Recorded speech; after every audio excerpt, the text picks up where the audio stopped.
500 రూపాయల బోనస్ ఇస్తామని చెప్పారు కదా అధ్యక్ష. మరి 500 రూపాయల బోనస్ ఎందుకు ఇవ్వలేదు అధ్యక్ష?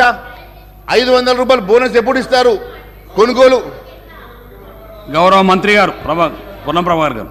సార్, ఇప్పుడు మీరు ఇంతకుముందు వాళ్ళు మిమ్మల్ని విమర్శించినప్పుడల్లా మా వాళ్ళు కొద్దిగా కనీసం రిస్క్ వచ్చింది. ఎందుకంటే గవర్నమెంట్ మైండ్ సెట్ మారింది. అధ్యక్ష, మీ ద్వారా సభ్యునికి తెలియజేస్తా ఉన్నాం.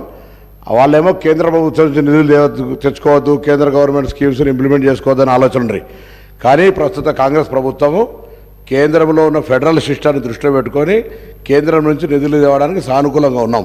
మీరు వీలైనంత వరకు మీరు కూడా రాష్ట్ర ప్రయోజనాలు దృష్టిలో పెట్టుకొని రాష్ట్ర ప్రజల దృష్టిలో పెట్టుకొని మీరు కూడా కేంద్రం నుంచి నిధులు రావడానికి ప్రయత్నం చేయాలి. కానీ మీరేం చేసారు, మేమేం చేసిన 10 రోజులు కాదు ఓపిక పడతలేరు. ఎందుకు అధ్యక్ష? మీరు 10 సంవత్సరాల కింద 15,000 ఇస్తారే కాదు, గ్యాస్ దంచుతుంటే లేకపోతే అనేక రకాలుగా మొత్తం దేశాన్ని అమ్మేస్తుంటే మాట్లాడకుండా ఉగునా కొద్ది మీరు ఇట్లా ఈ విధంగా చెప్పుకుంటే పోతే కాదు కదా అధ్యక్ష. ఇలా దేశాన్ని మొత్తం మేమిద్దరము మాకిద్దరు అన్నట్టు అమ్మేస్తూ ఉంటుంటే మీరు ఇలా మాట్లాడితే ఎట్లా అధ్యక్ష? మేము అధ్యక్ష ఇలా అడుగుతా ఉన్నాం. ఇలా దేశంకు సంబంధించి మొత్తం వ్యవస్థలో కనీసం పార్లమెంటు మీద దాడి జరిగితే కూడా చట్టసభలో అంతమంది సస్పెండ్ చేసిన చరిత్ర ఎప్పుడైనా ఉందా అధ్యక్ష? వీళ్ళు మాట్లాడితే ఎట్లా ప్రజాస్వామ్యం గురించి, హామీల గురించి? ఓపిక ఉంటుంది. వాళ్ళకు కూడా చెప్తున్నాం, గౌరవ సభ్యులకు మీకు కూడా చెప్తాం అధ్యక్ష. మా ప్రభుత్వం ఇప్పుడే మేము తప్పకుండా హామీలు అమలు చేసే బాధ్యత మాది. గత 10 సంవత్సరాలుగా ప్రభుత్వ ఆర్థిక పరిస్థితి ప్రజలకు చెప్పాలని ప్రయత్నం చేస్తా ఉన్నాం. పరపతి గురించి మాట్లాడే గత సభ్యుడు కూడా కాంగ్రెస్ కున్న పరపతి ఈ దేశంలో వేరే పార్టీకి లేదు అధ్యక్ష. ప్రభుత్వాన్ని నడపడము, పరపతి, గౌరవం కాపాడడం అనేటువంటిది కాంగ్రెస్ పార్టీకి సంబంధించిన ప్రతి నాయకుడికి వెన్నెరతో పెట్టే విద్య. కాబట్టి ఎక్కడ కూడా ఏ ఇబ్బంది లేదు.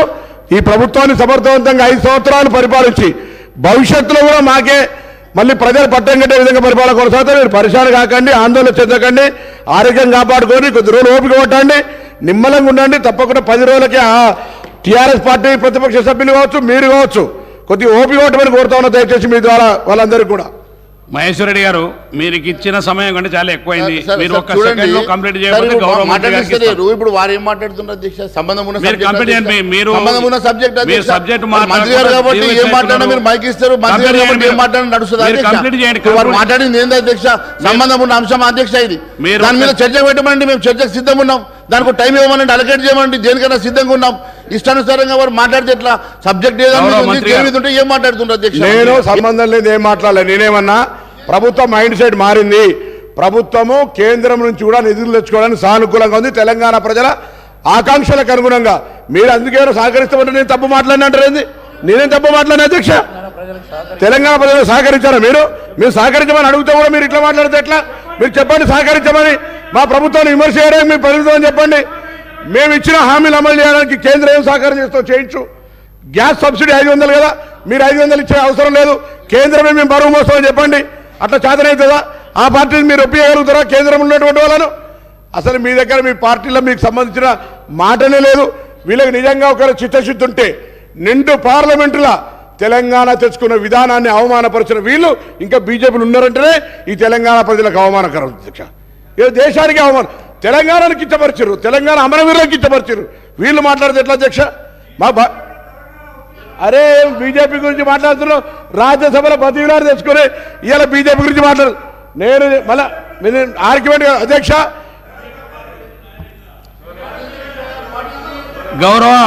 గౌరవ మంత్రి ఇరిగేషన్ శాఖ మంత్రి ఉత్తమ్ కుమార్ రెడ్డి గారిని మాట్లాడాల్సి కోరుతున్నాను.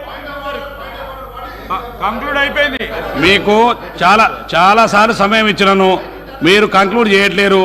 మీరు చైర్ దిక్కు మాట్లాడకుండా అక్కడ మాట్లాడకుండా మీ సమయాన్ని అంతా గౌరవ మంత్రి మీరు ఒక్క నిమిషంలో కంప్లీట్ చేయండి. ఒక్కటే సార్, నాకు అందరికి ఇచ్చాడు, నాకు సమయం ఇవ్వండి. మీకు అందరికంటే ఎక్కువ సమయం ఇచ్చినాం. మీ సమయాన్ని మీరే వృధా చేసుకుంటున్నారు. చాలా సమయం ఇచ్చినాం. మీకు ఇవ్వాల్సిన దానికంటే ఎక్కువ సమయం ఇచ్చాము. ఒక్క నిమిషం మాట్లాడమంటే ఎట్లా సార్? మీకు మీ సంఖ్యాబలాన్ని కంటే మీకు 40 మినిట్స్ పైన ఇచ్చినాం సార్. మీ సంఖ్యాబలం కంటే ఎక్కువ ఇచ్చినాం మీకు సార్. దానిలో ఏమనుమానం మీరు ఒక్క గౌరవ మంత్రి పొన్నం ప్రభాకర్ గారు, మీరు మీ సబ్జెక్ట్ మాట్లాడితే చెప్తున్నాను సార్. గౌరవ మంత్రి పొన్నం ప్రభాకర్ గారు పదే పార్లమెంటు దాడి గురించో ఇంకో దాని గురించో మాట్లాడితే దానికి ఒక చర్చకు పెట్టమనండి, మేము సిద్ధంగా ఉన్నాం. వారు చెప్పాలనుకున్నటువంటి అది పార్లమెంట్ మీద దాడి గురించి వాడు పదే మాట్లాడుతూ ఉన్నారు. దాని మీద చర్చకు పెట్టండి, మేము దానికి సిద్ధంగా ఉన్నాం. అంతేకాకుండా వారు వారు ఫస్ట్ లేరు సార్. సబ్జెక్ట్ చెప్పినప్పుడు వారు లేరు. దయచేసి వినండి. పొన్నం ప్రభాకర్ గారు